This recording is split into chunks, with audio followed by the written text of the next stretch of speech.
Hey everyone, welcome to today's video. Today we're going to be talking about President Donald Trump's approval rating as of February 13th, 2026.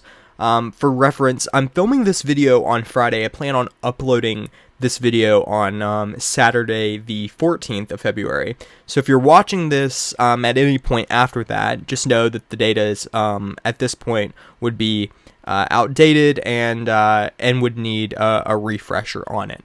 I plan on making more videos similar to this in the future, though, so let me know what you guys think in the comments below on this video and any future recommendations for videos as well, for that matter. But let's go ahead and get into the video. So, President Donald Trump's approval rating for a long time has been sitting at somewhat of a disapproval. Donald Trump has historically had a significantly harder time keeping a high approval rating when serving as president. This even dates back to his first term, although I don't think that it dates back. I don't think that it was as bad as it is today. So, given that information, I want to make note of some recent polling that's been conducted. Quantus Insights has Donald Trump disapproved of by 13 points. This was released Thursday, February 12th. But if we go down and look at some of the polls released that have Trump's approval from early February, such as YouGov and Morning Consult, we see him at a disapproval of around 19 or 14 points, depending on who we look at and what their data says. So, of course, you can see the data below going back to about the end of January on these polls, at least. I could scroll, of course, but I don't think that that's necessarily relevant at this point in the video. So I want to make note of this because this is the New York Times approval tracking for the presidency. And this has Donald Trump sitting at a net disapproval of about 16 points as of today, February 13th. Now, this is important because Donald Trump is in a point where he's getting ready to face, he himself is not getting ready to face voters, but he's getting ready to face a referendum on his presidency in November, where voters are going to decide who they want to control Congress. And I have to say that Donald Trump's net disapproval at this point in his presidency is not a good look heading into the November elections. If we take a look at what this looked like during President Trump's first term, President Biden's term, and President Trump's second term, we can see where the data is significantly different than those of Biden's term and Trump's first term. Many people will point out the fact that during President Trump's first term, that he was not a very popular individual, even in his first couple of years in office. And he went on to lose the midterms, at least the House of Representatives, I should say, in those November of 2018 elections. So this is important when we look at this as of February 9th, which is when this data will go to.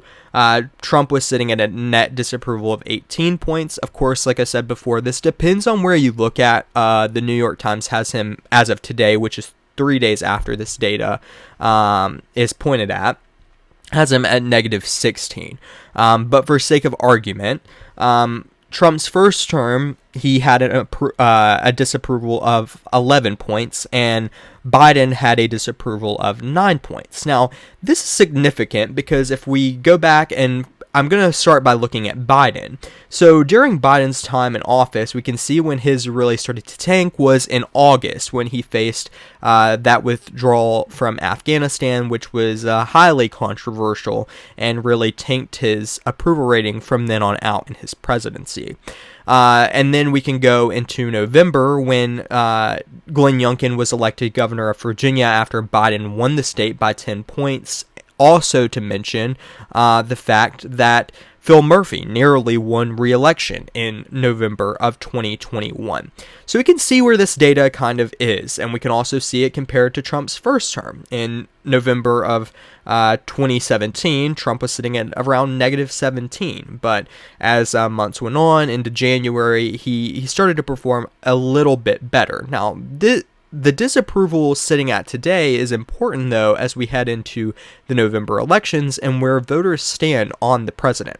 So what's really interesting, too, is that when Trump began his first term in office, this data starts in February 1st of 2025 for Trump, and he actually had an approval of 3 points. Now, this was interesting because it was one of the, it might have been the only time, I'm not 100% sure. I know if it wasn't the only time, it was one of the only times that Trump actually sat at a net approval rating instead of a disapproval rating. Now, that quickly turned around into his presidency just months in, and he was sitting at a disapproval rating, and like I said again today, he's sitting at a further point down, a further disapproval rating in this term in office than he was at this point in his first term in office.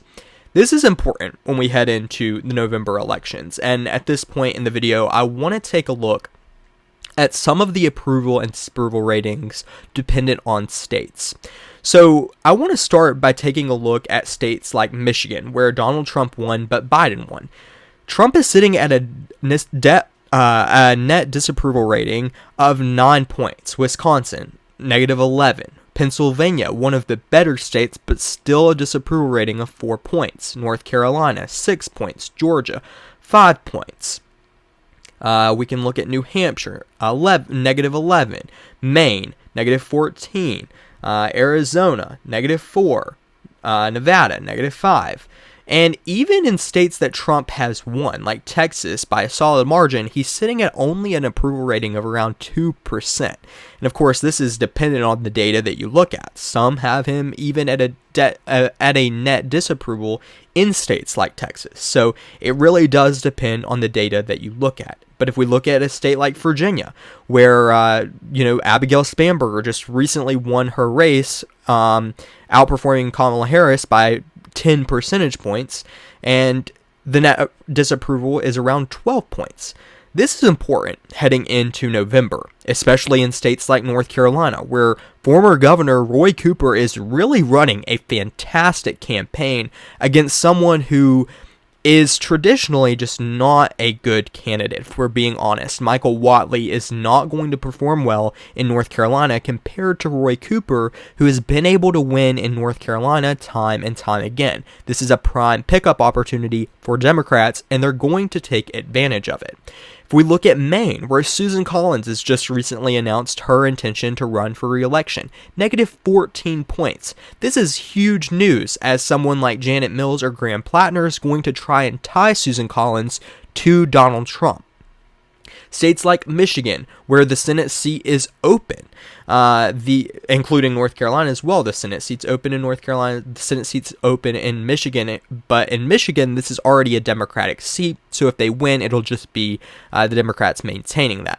-9 percentage points. This just goes to show that Democrats definitely have the upper hand in this midterm cycle, especially if they try and make this, in large part, a referendum on Donald Trump. So this is really going to play into the races at hand as we head into the future, but not only that, it's going to head into the fact that Donald Trump in a year from now is likely to have a divided government. He's at least likely to have a Senate perhaps that might be Republican and a House that will be Democratic. He's gonna have to work with Republicans and Democrats to get things done if he wants to get things done, I should say, in just about a year. That's just a simple fact. If we're looking at true data, it's very, very likely that Democrats win the House of Representatives in November. It's also plausible that the Senate is in play for Democrats. And these approval ratings just go and show how people significantly disapprove of the president. Like I pointed out, I mean, Trump started his term with an approval rating. This was one of the select few times that has actually happened, where Donald Trump has been approved of by voters more than he's been disapproved. It quickly changed, and it's only continued to change given his administration. People do not approve of the way he's handling tariffs. There are individuals who do not approve of his immigration task force. There are people who don't approve of the way he's handling the economy. And regardless of how you feel on these issues, it's just factual that independents and moderates that are going to decide races are disapproving of the president's job. Goes to show when the president is sitting at a net disapproval of 16 points. We've seen similar situations. Like I said, I'm not saying that Trump's first term, or even Biden's for that matter, was much better. They were sitting at -9, -11 points. But we've seen what happened. They went on to lose those midterms. So this is going to play a significant role heading into the November elections, and a significant role in the coming months of the Trump administration when they have these final months. What I should say is likely their final months with a full government where Republicans control everything. They control the House, they control the Senate, and they control the White House. Republicans only have a few months left of that, or that's my assessment, I should say, at least. So this is going to be interesting heading into the November elections, like I've said time and time again. But I just go and say, like I've said throughout this video, this is not a good sign for Donald Trump. And when we see polls continue to come out where he's disapproved of 13 points, 19 points, 14, 19, 14, depending on where you look at the data, of course, some outlier polls have him disapproved of by only 4%, but I don't believe that. I believe the president's sitting somewhere around 13, 19, 14 points. That seems more plausible and more likely. And it just goes to show how these races are going to play, given the fact that Donald Trump is so highly disapproved of. Thank you guys so much for watching. Let me know your thoughts in the comments below. Do you think this has a significant impact on the November elections? Let me know in the comments below. Who do you think is going to win the House and who's going to win the Senate? And what do you think Trump can do to better these approval odds and better his chances at winning at least somewhat in the November elections? Let me know in the comments below. Thank you guys again so much for watching. I appreciate your support, and I will see you guys in the next video.